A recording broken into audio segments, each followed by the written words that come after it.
Lumpy skin disease नावाच्या आजाराला आळा घालण्याकरिता मोर्शी तालुक्यात लसीकरण सुरू करण्यात आले असून लसीकरणाचा पहिला टप्पा मोर्शी तालुक्यातील पाळा येथे 300 जनावरांना लसीकरण करून सुरू करण्यात आला आहे।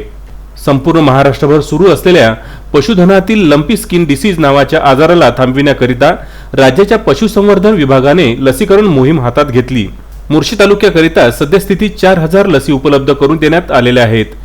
या आजारामध्ये आजारी जनावरांना भरपूर त्रास होत असला तरीही जनावरांवर दगावण्याचे प्रमाण अतिशय अल्प असल्याने या आजाराला घाबरण्याची काही गरज नसल्याचे व आपल्या जनावरांची काळजी म्हणून त्यांना ताबडतोब लसीकरण करून घेण्याचे आवाहन येथील पशुधन विकास अधिकारी डॉक्टर पंकज भोपसे यांनी केले आहे। गोटपॉक्स वॅक्सिन नावाची हेस्टर या कंपनीची ही लस असून पशुसंवर्धन विभागाला ती खुल्या बाजारातून खरेदी करावी लागत आहे।